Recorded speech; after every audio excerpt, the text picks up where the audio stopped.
അസ്സലാമലൈക്കും, welcome back Minnu's world. കയ്പൊന്നുമില്ലാതെ വളരെ tasty ആയിട്ട് എങ്ങനെയാണ് അച്ചാർ ഉണ്ടാക്കുന്നത് നമുക്ക് നോക്കാം.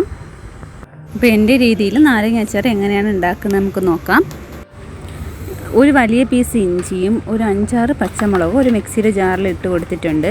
അപ്പോൾ 1 കിലോ നാരങ്ങയാണ് അച്ചാറിടുന്നത്. അപ്പോൾ നാരങ്ങയ്ക്ക് ഏറ്റവും ടേസ്റ്റ് വെളുത്തുള്ളിയല്ലേ. അപ്പോഴത്തേക്ക് ഞാനിപ്പോൾ ഒരു 3-4 തുടം വെളുത്തുള്ളി എടുത്തിട്ടുണ്ട്. അതിൽ പകുതി ഞാൻ മിക്സിയിലിട്ടൊന്ന് ചതച്ചെടുക്കുന്നുണ്ട്. ബാക്കി പകുതി ചതയ്ക്കാണ്ട് മുഴുവനോടെയാണ് ചേർക്കുന്നത്. നാരങ്ങ ഞാൻ തലേ ദിവസം തന്നെ അവിച്ച് കഷ്ണങ്ങളാക്കി മുറിച്ച് കായപ്പൊടിയും ഉപ്പൊക്കെ ചേർത്ത് വെച്ചിരുന്നതാണ്. നമ്മൾ നാരങ്ങ അവിക്കുമ്പോഴത്തേക്ക് കയ്പുണ്ടാകാതിരിക്കാൻ നമ്മൾ 2 കാര്യങ്ങൾ ശ്രദ്ധിക്കണം. വേറൊന്നുമല്ല, നമ്മൾ ഏത് പാത്രത്തിലാണോ നാരങ്ങ അവിക്കാനായിട്ട് വെക്കുന്നത് ആ പാത്രത്തിൻ്റെ പകുതിയോളം അല്ലെങ്കിൽ ആ പാത്രത്തിൻ്റെ 1/4ഓളം തേങ്ങ ഇടുമ്പോഴത്തേക്ക് ഉണ്ടാകാൻ പാടുള്ളൂ. അപ്പോഴത്തേക്ക് നമുക്ക് ആ പാത്രം നിറയെ വെള്ളം വീത്തിയിട്ട് നല്ലതുപോലെ തന്നെ വെട്ടി തിളപ്പിക്കാൻ പറ്റത്തുള്ളൂ. പ്രത്യേകം ശ്രദ്ധിക്കേണ്ട 2ാമത്തെ കാര്യമെന്ന് വെച്ചാൽ, ഏത് പാത്രത്തിലാണോ നമ്മൾ നാരങ്ങ അവിക്കാൻ വെക്കുന്നത് ആ പാത്രം മൂടി വെക്കരുത്. അങ്ങനെ അടപ്പ് മൂടി വെക്കാതെ ആദ്യത്തെ പ്രാവശ്യം നല്ലതുപോലെ വെട്ടി തിളപ്പിക്കുക, ആ വെള്ളം ഊറ്റിക്കളയുക, 2ാമത് വീണ്ടും നിറയെ വെള്ളം ഒഴിക്കുക, നല്ലതുപോലെ ഒന്ന് വേവിക്കുക. നാരങ്ങ വേവുന്ന രീതി വരെ, നാരങ്ങയ്ക്കുള്ള വെന്ത് പൊട്ടി വരും, ആ ഒരു രീതിയിൽ വരെ നമ്മളതിനെ വേവിച്ചെടുക്കണം. ഇനി നമ്മൾ ഒരു പാൻ അടുപ്പിൽ വെച്ച് ചൂടാക്കുക. അപ്പോൾ പാൻ നല്ലതായി ചൂടായിട്ട് വരുമ്പോഴത്തേക്ക് നമുക്കതിൽ ആവശ്യത്തിൽ ഓയിൽ അതിലോട്ട് ഒഴിച്ചു കൊടുക്കണം. ഓയിലൊക്കെ ഓരോരുത്തരുടെ ഇഷ്ടം അനുസരിച്ച് ഒഴിച്ചു കൊടുക്കാം.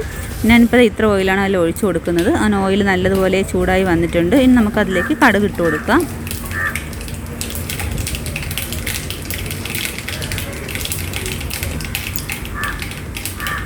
കടുക് പൊട്ടി തീരുമ്പോഴത്തേക്ക് കറിവേപ്പില ഇട്ട് കൊടുക്കുക. ഇനി നമുക്കതിലേക്ക് ഈ ചതച്ച് വെച്ചിരിക്കുന്ന വെളുത്തുള്ളിയും പച്ചമുളകും ഇഞ്ചിയും ഒക്കെ അതിലോട്ട് ചേർത്ത് കൊടുക്കാം.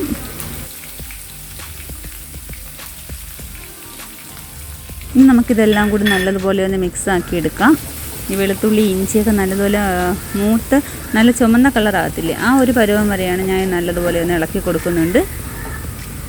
ഈ ഒരു പരുവം വരെ നല്ലതുപോലെ ഒന്ന് ഇളക്കിയെടുക്കുക.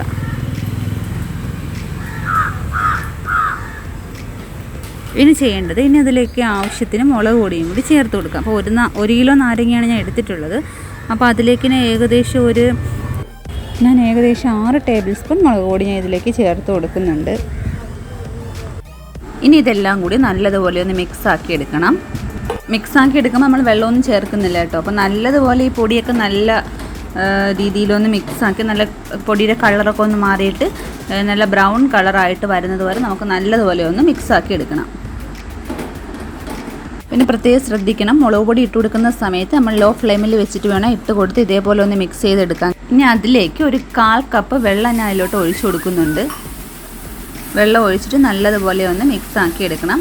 അപ്പോൾ ഓരോരുത്തരുടെ ഇപ്പോൾ അരപ്പ് ഒരുപാട് വേണമെന്നുള്ളവരുണ്ടായിരിക്കും. അപ്പോൾ അവർക്ക് ഇത്തുകൂടി അവരുടെ ആവശ്യം അനുസരിച്ച് അരപ്പ് എത്രത്തോളം വേണം അതനുസരിച്ച് വെള്ളം ചേർക്കാം. ഞാൻ വീണ്ടും ഒരു 1/4 കപ്പും കൂടി വീത്തിയിട്ടുണ്ട്.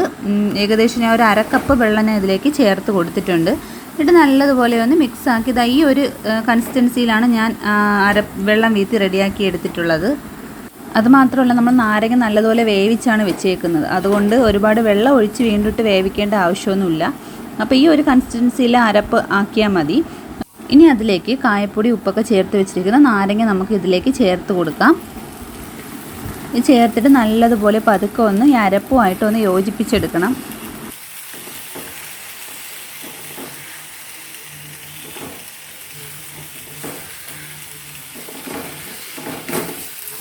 നാരങ്ങ നല്ലതുപോലെ നമ്മളൊന്ന് മിക്സ് ചെയ്തെടുക്കുമ്പോഴത്തേക്ക് നല്ല ചാറൊക്കെ വന്നിട്ട് നാരങ്ങ നീരൊക്കെ ഇറങ്ങിയിട്ട് നല്ല ഒരു കൺസിസ്റ്റൻസിയിൽ നമുക്ക് അച്ചാർ റെഡിയായിട്ട് കിട്ടും. കണ്ടില്ലേ, ഇപ്പം നമ്മുടെ അച്ചാർ നല്ല പാകത്തിന് വന്നിട്ടുണ്ട്.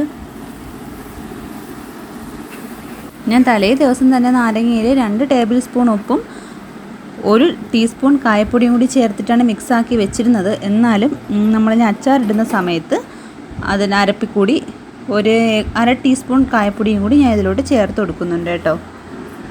കായപ്പൊടി ചേരുന്നതനുസരിച്ച് അച്ചാറിന് ടേസ്റ്റ് കൂടത്തല്ലേ ഉള്ളൂ. അപ്പോൾ ഉപ്പ് അല്പം എനിക്ക് കുറവായിട്ട് തോന്നി. അപ്പം ഞാൻ 1/2 ടീസ്പൂൺ ഉപ്പും കൂടി ഞാൻ ഇതിൽ ചേർത്ത് കൊടുക്കുന്നുണ്ട്. അച്ചാറിടുന്ന സമയത്ത് ഉപ്പും കായപ്പൊടിയൊക്കെ നോക്കിയിട്ട് അത് കറക്റ്റാക്കി ഇടുക. ഞാൻ ഇതിലേക്ക് ഒരു 1/2 ടീസ്പൂൺ പഞ്ചസാരയാണ് ഞാൻ ചേർത്ത് കൊടുക്കുന്നത്. ഇപ്പോൾ ശർക്കര ഇടുന്നവർക്ക് ശർക്കര ഇട്ട് കൊടുത്താലും മതി. ഒരു ചെറിയ പീസ് ഒന്ന് ഗ്രേറ്റ് ചെയ്തൊന്ന് ഇട്ട് കൊടുത്താലും മതി. ഞാനിപ്പോൾ ഇവിടെ പഞ്ചസാരയാണ് ചേർത്ത്. നമ്മുടെ അച്ചാറിന് വലിയ കയ്പൊന്നുമില്ല, അതുകൊണ്ട് 1/2 ടീസ്പൂണേ ചേർക്കുന്നുള്ളൂ. കയ്പ് അധികം തോന്നുന്നുണ്ടെങ്കിൽ 1 ടീസ്പൂണൊക്കെ ചേർത്ത് കൊടുക്കാം. ഇതെല്ലാം കൂടി നല്ലതുപോലെ ഒന്ന് മിക്സാക്കി എടുക്കണം. നല്ലപോലെ മിക്സാക്കിയതിന് ശേഷം നമുക്കൊരു 5 മിനിറ്റ് ലോ ഫ്ലെയിമിൽ വെച്ച് അടപ്പ് മൂടി ഒന്ന് ആവിയിലൊന്ന് വേവിക്കണം. അങ്ങനെ നമ്മുടെ നാരങ്ങ അച്ചാർ കയ്പൊന്നും ഇല്ലാണ്ട് ഇവിടെ റെഡി ആയിട്ടുണ്ട്. അപ്പോൾ എല്ലാവരും ഇതേപോലെ ഒന്ന് ട്രൈ ചെയ്ത് നോക്കുക. വീഡിയോ ഇഷ്ടപ്പെട്ടാൽ നിങ്ങൾ ലൈക്ക് ചെയ്യുക കേട്ടോ. അപ്പം നിങ്ങളുടെ എല്ലാവരുടെയും സപ്പോർട്ട് അവർക്ക് തീർച്ചയായിട്ടും ഉണ്ടാവണം. സബ്സ്ക്രൈബ് ചെയ്യാത്തവരുണ്ടെങ്കിൽ ഒന്ന് സബ്സ്ക്രൈബ് കൂടി ചെയ്തേക്കണേ. Thank you for watching. Bye bye.